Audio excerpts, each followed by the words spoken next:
Welcome to Aadya TV.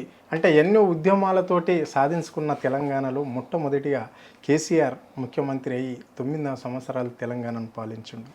తర్వాత కాలంలో మళ్ళీ కాంగ్రెస్ ప్రభుత్వం అధికారంలోకి వచ్చింది. 15 నెలలు గడుస్తుంది ఇప్పటికీ అధికారంలోకి వచ్చిన కాంగ్రెస్. ఇక్కడ రేవంత్ రెడ్డి పాలన ఏ విధంగా ఉంది, ప్రజలకు ఇస్తున్న 6 గ్యారంటీలు ఏమైంది, రైతు రుణమాఫీ ఎంతవరకు వచ్చేసింది, రైతు భరోసా ఎంతవరకు వచ్చింది, మళ్ళీ కొత్త ఇండ్లు కొత్త రేషన్ కార్డులు అంటున్నాడు. ఇవన్నీ అనేక అంశాలను ఇప్పుడు మాట్లాడే ప్రయత్నం చేద్దాం. మన స్టూడియోలో బీఆర్ఎస్ సీనియర్ నాయకులు ఉద్యమకారులు ఆకుల శ్రీనివాస్ మనతో ఉన్నారు. సార్ నమస్కారం. నమస్తే అండి. ఎట్లుంది సార్? ఇవన్నీ 14 నెలల పాలన అయిపోయింది. ఇప్పుడు రేపు 7 తారీఖు వస్తే 15 నెలలు అవుతుంది ఈ కాంగ్రెస్ గవర్నమెంట్ అధికారంలోకి వచ్చి. మరి ఈ కాంగ్రెస్ పార్టీ ఇచ్చిన వాగ్దానాలన్నీ ప్రజలకు ఇంప్లిమెంట్ అవుతున్నాయా, ప్రజలకు అందుతున్నాయా? అంటే ఏ ఒక్క హామీని నెరవేర్చకుండా ఉండము మేము, అన్ని ప్రతి ఒక్కటి మేము ఈ పార్టీ మా మేనిఫెస్టోలో ఏదైతుందో అదంతా ఇంప్లిమెంట్ చేస్తాము అని చెప్పేసి ముఖ్యమంత్రి అంటుండు. మరి దీన్ని ఎట్లా చూడాలి ఈ 15 నెలల పాలనలో? ఈరోజు మీరు అందరూ చూస్తూనే ఉన్నారు, ప్రజాపాలన అని పెద్దగా పేరు పెట్టుకొని మొదటి నుంచే తుంగలో తొక్కుతున్నాడు. ప్రజాభవన్లోకి ప్రతిరోజు అందరినీ కలుస్తా అని చెప్పి పాపం 5 సార్లు ఎమ్మెల్యే అయినటువంటి గుమ్మడి నర్సయ్యను రోడ్డు మీద ఎండలో నిలబెట్టిన ఘనత రేవంత్ రెడ్డిది. ప్రజాపాలన అంటే ప్రజల వద్దకు పాలన అని మేము అనుకున్నాం. సరే, అలా గురువుగారు ప్రజల వద్దకు పాలన అలా తీసుకెళ్తాడేమో అని. కానీ 1 ఇయర్ సమయం ఇచ్చి చూసిండు మన పెద్ద మనిషి, మన కేసీఆర్ గారు. కానీ ఎక్కడ వేసిన గొంగడి అక్కడే ఉంది. ఈరోజు రైతుల పట్ల కానీ, కార్మికుల పట్ల కానీ, కర్షకుల పట్ల కానీ, విద్యార్థుల పట్ల కానీ, ఉద్యోగుల పట్ల కానీ, మహిళల పట్ల కానీ ఏ చిత్తశుద్ధి అసలు లేదు కాంగ్రెస్ పార్టీకి.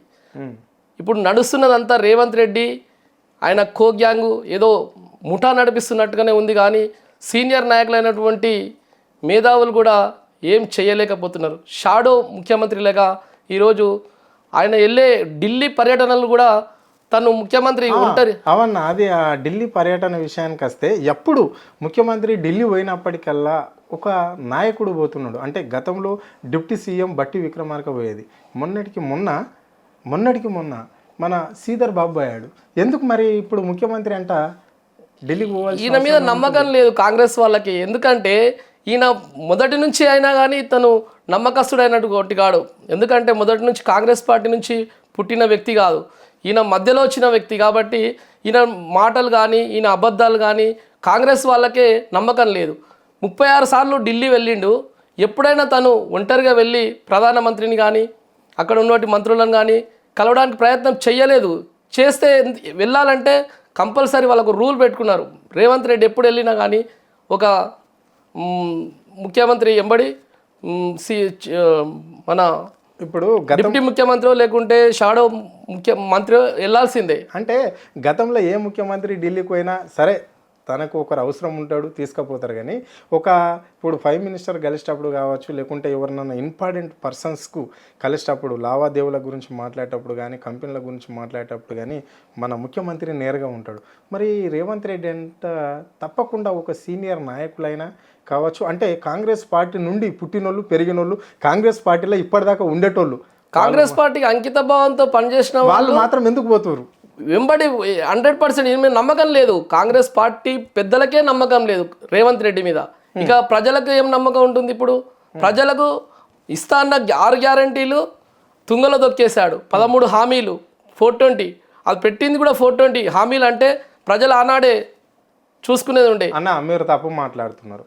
అంటే ఎందుకు తుంగలో దొక్కిరు చెప్పండి. ఒక్కొక్క పథకం ఇంప్లిమెంట్ అవుతుంది. ఒక్కొక్క పథకం ఈ రాష్ట్రంలో మీరు లాజిక్గా చెప్పాలంటే రేవంత్ రెడ్డి ఏం చెప్తాడంటే ప్రతి ఒక్కరికి స్కీమ్ ఇస్తాంటున్నా. అంటే ప్రతి ఒక్కరికే ఇస్తాడు స్కీము.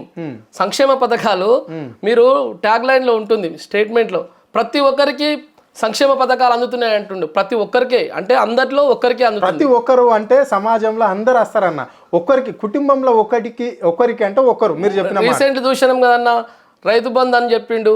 ఇప్పుడు వస్తున్నాయి అన్నాడు, టకీ అన్నాడు, 31 తారీఖు అన్నాడు, 3 తారీఖు అన్నాడు. లాస్ట్కి వస్తే వాళ్ళ మండలాలల్లో, నియోజకవర్గాలలో, వాళ్ళ మండలంలో ఒక్క గ్రామానికి వాళ్ళు చెప్పుకున్న వాళ్ళ కాంగ్రెస్ ఎమ్మెల్యేలు ఉన్న గ్రామాలకి వెళ్ళినాయి. కల్వకుర్తి నియోజకవర్గంలో కసిరెడ్డి నారాయణ రెడ్డి ఎమ్మెల్యే ఉంటాడు. అతని సొంతూరు ఖానాపూర్. ఖానాపూర్ గ్రామంలో రైతు బంధు ఒక్కొక్క ఎకరం ఉన్న వాళ్ళకి పడింది. మిగతా అంటే ఒక ఖానాపూర్ గ్రామంలో ఓట్లేస్తేనే గెలిచాడా కసిరెడ్డి నారాయణ రెడ్డి? మరి మా రైతులందరూ రైతులు గారా? మరి ఆ రైతుల గోస మీకు పట్టదా? రేపు ఏ ముఖం పెట్టుకొని మీరు స్థానిక ఎన్నికలలో రైతుల దగ్గరికి వెళ్తారు?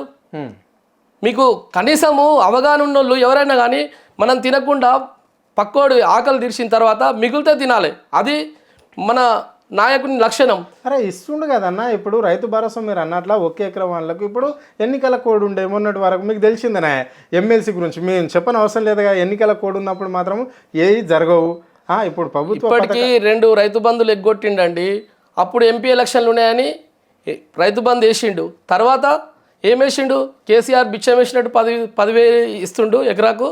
నేను 15,000 ఇస్తా అని చెప్పి, రీసెంట్గా నేను 12,000 ఇస్తా అని చెప్పి, అసలు ఏ ఒక్క మాట మీద నిలబడ ముఖ్యమంత్రి అనే వ్యక్తి నోటిగుంట ఒకటి వస్తే జీవో నెంబర్ వచ్చినట్టు రావాలి.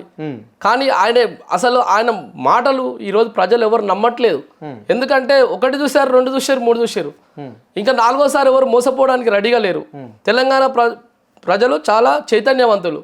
ఈయన ముఖం చూసి ఓట్లు వేయలేదు. ఏదో మార్పు తెస్తాడని చెప్పి ఇంకా మా కేసీఆర్ గారి కన్నా ఇంకా చేస్తాడని అబద్ధాలు చెప్పినప్పుడు అబద్ధాలను కొంచెం వరకు నమ్మిరే కానీ ఇప్పుడు అంత సీన్ లేదు.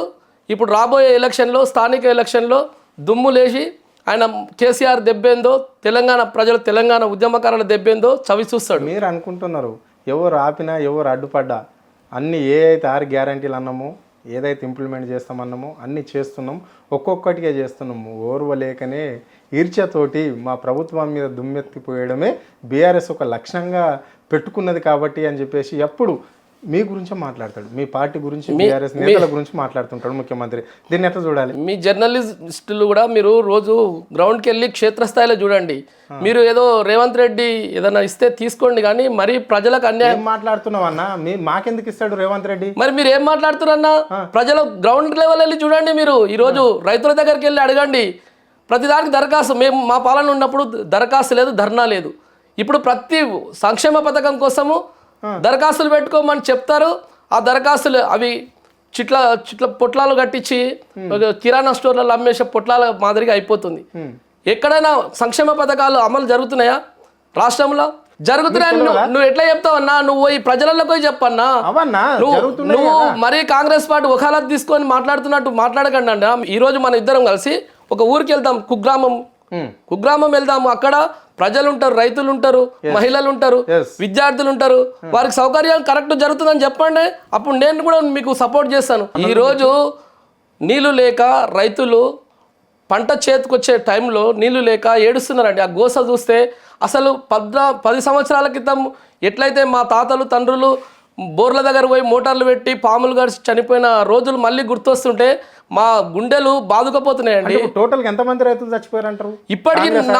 కాంగ్రెస్ గవర్నమెంట్ రాష్ట్రంకి వచ్చిన నుంచి 465 మంది రైతులు చనిపోయారండి. లీగల్ గా మీరు కావాలంటే మీరు రిపోర్టర్స్ కదా, తెప్పించుకోండి సమాచార హక్కుతో ద్వారా. ఇప్పటికీ అంటే ఇట్లా పిట్టల్లాగా పోతున్నారు. ఇంకా ఇప్పుడు రాబోయే రోజుల్లో ఈ ఎండాకాలంలో అరకొర కరెంటుతోని బోరుబావుల మీద ఆధారపడి కాళేశ్వరం మొత్తం ఎండబెడితివి. కాళేశ్వరం నీళ్ళు తీసుకొచ్చి నువ్వు చెరువులు నింపకపోతేవి. ఈరోజు మా మీద కక్ష ఉంటే మమ్మల్ని సాధించండి. ఇటువంటి ముఖ్యమంత్రిని మేము ఎంచుకున్నామా అని ఇప్పుడు చాలా బాధపడుతున్నారు. కేసీఆర్ గారిని అసలు మా దేవుడు ఎక్కడ పోయినా అని చెప్పి ఇంకా కొన్ని రోజుల తర్వాత అసలు కేసీఆర్ గారు ఎక్కడుంటే అక్కడ ప్రజలందరూ వెళ్ళడానికి సిద్ధంగా బారులు కడుతున్నారు. ఇప్పటికే కేసీఆర్ గారు లేని లోటు ప్రజలకు అర్థమైంది. రాబోయే కాలంలో ఈ కాంగ్రెస్ను పాతాళానికి బొందబెట్టడానికి ప్రజలు సందిగ్ధంగా ఉన్నారు. అందుకే భయపడి ఇప్పటికీ సంవత్సరం అయిపోయిందండి స్థానిక ఎలక్షన్స్ లేక. రేవంత్ రెడ్డి భయపడలేడు శ్రీనివాస్ గారు. అంటే వాళ్ళ పార్టీ ఒక ఎన్నికల మేనిఫెస్టోలో వాళ్ళ నాయకుడు చెప్పాడు కామారెడ్డి డిక్లరేషన్. అంటే ఇక్కడ బీసీలకు కులగణన చేస్తాము, బీసీ గణన చేస్తాము అని చెప్పారు.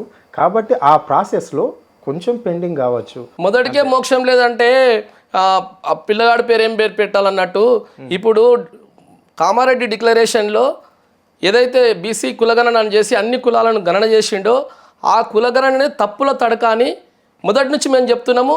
తమ పార్టీ వాళ్ళే చెప్పి ఆ ప్రతులను కాల్చితే ఈరోజు సస్పెండ్ చేసిరు. అరే బీసీ ఓట్లతోనే నేను రాజాధికారంలోకి వచ్చినా, నేను ముఖ్యమంత్రిని అయినా, బీసీలకు పెద్ద అన్నను. అందుకే ఇప్పుడు నేను చేసే ఈ సర్వే మీ జీవితాలను మారుస్తున్నది. 90% అయిపోయింది. నేను చేసుకొచ్చి మీ చేతిలో పెడుతున్నా. ఒక ముఖ్యమంత్రిగా బీసీలకు నేను పెద్ద అన్నను, దీన్ని తీసుకుపోయేది మీ ఢిల్లీ దాకా మీ బాధ్యత అని చెప్పేసి ముఖ్యమంత్రి అంటుండు. మీరు నన్ను గుర్తించుకున్నా గుర్తించుకోకపోయినా మా అధిష్టానం ఏదైతే చెప్పిందో, మా రాహుల్ గాంధీ చెప్పిన మాట నేను ఇక్కడ ఇంప్లిమెంట్ చేస్తున్నా. బీసీలకు చేసే వరకు నేను ఉండను, ఎలక్షన్ పెట్టను అన్నాడు ఆయన. మీరు మొదటి నుంచే మోక్షం లేదు. ఆయన బీసీలకు టికెట్లు ఇచ్చేటప్పుడే ఓడిపోయే టికెట్లన్నీ బీసీలకు ఇచ్చాడండి. ఎమ్మెల్యే టికెట్లు చంద్రయాన్ గుట్ట ఉందండి, ఒక బీసీ మా సోదరునికి ఇచ్చారు ఓడిపోయే టికెట్. చార్మినార్ బీసీకి ఇస్తారు, యాకత్పుర బీసీకి ఇస్తారు, బహదూర్పుర బీసీకి ఇస్తారు. అంటే ఓల్డ్ సిటీలో ఉన్న మొత్తం బీసీకి ఇచ్చేసి గెలిచే సీట్లన్నీ రెడ్డిలకు ఇచ్చారండి. బీసీ హక్కుల కోసం కొట్లాడినప్పుడు, రాజ్యాధికారం కోసము రాజ్యంలో నువ్వు భాగం ఇచ్చేటప్పుడు నువ్వు ఓడిపోయే టికెట్లు ఇచ్చి ఇలా నేను బీసీలకు ఇచ్చిన అని చెప్తే బీసీలు అంతా పిచ్చోళ్ళు ఎవరు లేరు. బీసీలు చైతన్యవంతమయ్యారు. రాబోయే కాలంలో రేపు ఎమ్మెల్సీ ఎలక్షన్లో కూడా, రేపు రిజల్ట్లో కూడా బీసీ సత్తా ఏందో మీరే చూస్తారు. ఎమ్మెల్సీ ఎలక్షన్లో మీ బీఆర్ఎస్ పార్టీ దూరంగా ఉంది అంటే ఎవరు గెలుస్తారని మీరు అనుకుంటున్నారు? మాకు ప్రజలు ముఖ్యమండి. ఈ ఎమ్మెల్సీతోని ఏదో జరిగిపోతుందని కాదు. ప్రజలు ఈరోజు నీళ్లు లేక అల్లాడుతున్నారు. మొన్నటికి మొన్న ఇక్కడ నక్కలగండి ఎస్ఎల్బీసీలో కార్మికులు అందులో పడి 8 మంది అయితే మీరు సోయి లేకుండా మీరు ఎమ్మెల్సీ ఎలక్షనే ముఖ్యమన్నట్టుగా మీరు అక్కడ పోయి ప్రచారాలు చేస్తారు. ముఖ్యమంత్రి గారు, ఒక మంత్రి గారు గెస్ట్ హౌస్లో కూర్చొని చేపల కూర అప్పుడు రోమ్ నగర్ కాలిపోతుందంటే పిడేలు వాయించినట్టు ఇప్పుడు కాంగ్రెస్ వాళ్ళు కూడా అక్కడ కార్మికులు గనిలో పడి చనిపోయిన వాళ్ళ అర్ధనాదాలు వాళ్ళకి వినబడట్లేదు. వాళ్ళకి ఏమైనా కానీ ఓట్లు, నోట్లు, బ్యాగులు ఇవే చూస్తున్నారు. కానీ ప్రజలకు ఏం కావాలి, మేమేం చేయాలి, మా రాహుల్ గాంధీ మాకేం చెప్పిండు, రాహుల్ గాంధీ ముఖం లేక రావట్లేదు. చెప్పిన వాగ్దానాలు ఒక్కటన్నా, ఆ రోజు ఈ ప్రియాంక గాంధీ గారు వచ్చారు, మీకు స్కూటీలు ఇస్తానే పిల్లలను మోసం చేసింది, విద్యార్థులను మోసం చేసింది, యువకులను మోసం చేసిండ్రు. ఇప్పుడు వాళ్ళ అధిష్టానానికి తెలంగాణలో అడుగుపెట్టడానికి ముఖం లేదు. ముఖం లేకనే వాళ్ళు మొన్న వస్తాని రాలేదు. మీరు చెప్తున్నారు కదా మోసం చేసిరని, నేను చెప్తా. ఫ్రీ బస్ ఇచ్చినామని చెప్పేసి వాళ్ళు చెప్తున్నారు. బ్రహ్మాండంగా అక్కడ రేవంత్ రెడ్డి సిగ్నేచర్ 7 తారీఖు నాడు, డిసెంబర్ 7 నాడు పెడితే 9 తారీఖు నుండి సోనియా గాంధీ బర్త్డే నుండి ఇక్కడ బస్సు ఇంప్లిమెంట్ అయింది. ఒకటి గ్యాసు సబ్సిడీ ఇస్తున్నామని చెప్తున్నారు. మళ్ళీ అంటే కరెంటు బిల్లు ఇచ్చామని చెప్తున్నారు. రైతులకు 80% రుణమాఫీ 2 లక్షలు చేసిన ప్రభుత్వం కాంగ్రెస్ ప్రభుత్వమే ఈ యావత్ భారతదేశంలో. ఓన్లీ తెలంగాణలో జరిగింది అంటున్నాడు. మళ్ళీ రైతు భరోసా పైసలు కూడా రైతులకు ఇస్తున్నామని చెప్తున్నాడు. కొత్త ఇండ్లు, ఇంద్రమ్మ ఇండ్ల కింద ఏటా 5 లక్షల ఇండ్లు ఇస్తామని చెప్పేసి ఆయన వాగ్దానం చేయడం జరిగింది. సో మళ్ళీ కొత్త రేషన్ కార్డులు కూడా మొన్నటికి మొన్న 4 పథకాలను ఇక్కడ ఆయన ప్రజలకు అందిస్తుందని 26 జనవరి రోజు కోసికి సభలో చెప్పడం జరిగింది. మీరు చెప్పినటువంటి దాంట్లో ఒక్క పథకం కూడా అమలు కావడం లేదు. దరఖాస్తుల వరకే, ధర్నాల వరకే ఉన్నది. ఇప్పటి వరకు అమలైంది రైతు బంధు ఎక్కడ రాలేదు. ఎంపీ ఎలక్షన్స్ అప్పుడు వేసాడు, ఓట్లలో గెలిచాడు, 8 మంది ఎంపీలను తీసుకెళ్ళాడు ఢిల్లీకి. అక్కడ పార్లమెంట్లో తెలంగాణకు ఒక రూపాయి బడ్జెట్ లేకుండా, రూపాయి కూడా కేటాయించకుండా వచ్చిన వీళ్ళు బీజేపీలు కూడా 8 మంది గెలిచారు, తీసుకొచ్చింది గుండు సున్నా. వీళ్ళు పార్టీ గెలవడం కోసం ఆ రోజు రైతు బంద్ చేసారు. కానీ కరెక్ట్ రైతుల మీద ప్రేమ ఉన్నోళ్ళు అయితే, వాళ్ళకు రైతుల మీద సంక్షేమం మీద ప్రేమ ఉన్నోళ్ళు అయితే, ఇప్పటికీ యాసంగి అయిపోయింది, వానాకాలం అయిపోయింది, 2 పంటలు అయిపోయినాయి. రైతు బిడ్డ అని చెప్పుకునే రేవంత్ రెడ్డి ఈరోజు ఎప్పుడు వాళ్ళకు పెట్టుబడి అవసరం ఉంటుందో నీకు తెలియాలి కదా. తెలిసినప్పుడు నువ్వు వాళ్ళకు కరెక్ట్ టైంలో ఏ సంఖ్యలో ఎప్పుడు ఇవ్వాలి, ఏ నెలలు ఇవ్వాలి, ఏ నెలలో వాళ్ళు విత్తనాలు విత్తుకుంటారు, ఏ నెలలో. ఈరోజు చూడండి, మళ్ళీ కాంగ్రెస్ పాలన అంటే యూరియా బస్తాలకు కొట్టుకుంటున్నారు. పాస్బుక్లు, చెప్పులు, రాళ్ళు పెట్టుకొని లైన్లో పెట్టుకొని నిలబడుతున్నారు. ఎంత సిగ్గుచేటండి. 10 సంవత్సరాల మన పాలనలో ఎక్కడైనా యూరియా బస్తాలు తక్కువ పడ్డాయని కానీ, కరెంటు పోతుందని కానీ, నీళ్లు లేవని కానీ ఎక్కడైనా ఒక అర్థనాదం వినిపించిందా? ఈరోజు ప్రతి గ్రామానికి వెళ్ళండి, యూరియా వేస్తే నీళ్లు లేక, నీళ్ళుంటే కరెంటు లేక ఎంత అవస్థ పడుతున్నారు. అన్నీ ఉంటే అల్లున్నట్టే శని అంటూ ఈరోజు రైతు బంధు వేయకపోతే, రుణమాఫీ చేయకపోతే, 2 లక్షల రుణమాఫీ అంటివి, 2 లక్షల పైన ఉన్న వాళ్ళు మళ్ళీ అప్పులు తెచ్చుకొని మిత్తిలు కడుతున్నారు. వాళ్ళకు ఆ ఊసే లేదు. నువ్వు చెప్పిన దాంట్లో అన్ని అబద్ధాలే. మరి రాష్ట్రంలో బీజేపీ పరిస్థితి ఏంది? మరి బీజేపీ చూశారు కదండి, మొన్న టన్నెల్లో ఇరుక్కుపోయిన కార్మికులను పరామర్శించడం, అక్కడ వెళ్ళి చూడ్డానికి వెళ్ళినటువంటి మా హరీష్ రావు గారిని, మా నాయకుడిని అడుగడుగున వాళ్ళు ఆపి ఎన్నో ఇబ్బందులకు గురి చేశారు. అదే బీజేపీ వాళ్ళు నిన్న పోతే కొత్తపల్లి కొడుకులను ఇట్లా అల్లులను తీసుకుపోయినట్టు సాధారణంగా స్వాగతం పలుకుతూ పోయి మొత్తం టన్నెల్ అంతా విజిట్ చేయించారు. అదొక్కటి చాలండి, అన్నం మొత్తం పిసికి చూడాల్సిన అవసరం లేదు. ఒక మెతుకు చాలు. కాంగ్రెస్ బీజేపీ రెండు వాళ్ళిద్దరు ఒక్కటే కదా. మీరే టచ్లో ఉన్నారు, బీఆర్ఎస్కి సంబంధించిన వాళ్ళే బీజేపీతో టచ్లో ఉన్నారు అని చెప్పేసి ముఖ్యమంత్రి పలుసార్లు అంటుంటాడు, ఎప్పుడు అంటూనే ఉంటాడు. బీజేపీ వాళ్ళు ఇదే నమ్మి ఇటువంటి సంఘటనలను నమ్మి 8 మంది ఎంపీలను గెలిపిస్తే ఈరోజు 8 మంది ఎంపీలు తెలంగాణకు తెచ్చినటువంటి రూపాయి గుండు సున్నా. కాంగ్రెస్ ఎంపీలు గుండు సున్నా. పక్క రాష్ట్రం, పొరుగు రాష్ట్రం, మన మిత్ర రాష్ట్రం ఆంధ్రప్రదేశ్లో కేటాయించిన బడ్జెట్ను చూడండి, తెలంగాణకు కేటాయించిన బడ్జెట్ చూడండి. 70 సంవత్సరాలు మనం వెనుకబడి గోసబడి మనం నీళ్లు లేక, నిధులు లేక, ఉద్యోగాలు లేక అవస్థపడి తెచ్చుకున్న తెలంగాణను డెవలప్మెంట్ చేస్తున్న చూడలేక మోడీ తల్లిని చంపి పిల్లని తీశారని ఎప్పుడు మన తెలంగాణ మీద అసలు నాకు ప్రేమనే లేదు మోడీకి. కానీ తెలంగాణ ప్రజలు మోడీ మాటలు, కేడీ మాటలు నమ్మి తెలంగాణ ప్రజలు 8 మంది ఎంపీలను గెలిపిస్తే ధీమా వ్యక్తం చేస్తున్నారు. ఈరోజు సహాయ మంత్రి ఉన్నటువంటి కిషన్ రెడ్డి కానీ, మన బండి సంజయ్ కానీ తెచ్చింది ఏమిది? శూన్యం. మతాల పేరు మీద, కులాల పేరు మీద ఈ బీజేపీ పార్టీ ఓట్లు దండుకునే ప్రయత్నమే కానీ తెలంగాణ మీద ఎక్కడ ప్రేమ లేదు. వాళ్ళు చేసినటువంటి ఒక్క అభివృద్ధి పని లేదు, ఒక ప్రాజెక్టు తెచ్చింది లేదు, కట్టింది లేదు. 8 మంది ఎంపీలు ఉన్నారు. అదే ఈరోజు 8 మంది బీఆర్ఎస్ ఎంపీలు ఉంటే ఎలా ఉండేది తెలంగాణ? నిధులు రాకపోయినా తోటోడు తెచ్చుకున్నాడు కదా, మనకెందుకు ఇవ్వకపోవు? ప్రజలు మోసపోయారు, ఇప్పుడు తెలుసుకుంటున్నారు మెల్లమెల్లగా. రాబోయే కాలంలో కేసీఆరే తెలంగాణకు శ్రీరామ రక్ష. 9 సంవత్సరాలు బీఆర్ఎస్ ప్రభుత్వం పాలించింది, ఈ రాష్ట్రాన్ని అభివృద్ధి చేయలేదు, వాళ్ళ సంపదను సంపాదించుకున్నారు. సో ఇప్పుడు మేము ఒక 1 ఇయర్లోనే ఎంతో అభివృద్ధి చేసినామని చెప్పేసి ఇక్కడ ప్రజాప్రభుత్వంలో ఉత్సవాలు కూడా జరపడం అనేది జరిగింది. సో మళ్ళీ ఏ కంపెనీ ఇక్కడ వచ్చినా, నేను కంపెనీలు తీసుకురావడానికి, అభివృద్ధి చేయడానికి నేను ఇక్కడ ప్రయత్నం చేస్తుంటే అడుగడుగున బీఆర్ఎస్ నేతలే, కేవలం బీఆర్ఎస్ పార్టీకి సంబంధించిన కార్యకర్తలు నేతలే అడ్డుపడుతున్నారు కంపెనీలకు రాకుండా, మేము ప్రజల దగ్గరికి వెళ్లకుండా. అయినా కానీ ఇంద్రమ్మ రాజ్యంలో, ఇంద్రమ్మ ప్రభుత్వంలో, ప్రజాపాలనలో ప్రజలకు కాంగ్రెస్ పార్టీకి దగ్గర సంబంధం ఉంటుంది, ఎవరు అడ్డుపడ్డా ఏం చేయలేరు అని చెప్పేసి అంటున్నాడు ముఖ్యమంత్రి. ఈ వాక్యాలను మీరు ఎట్లా చూస్తారు?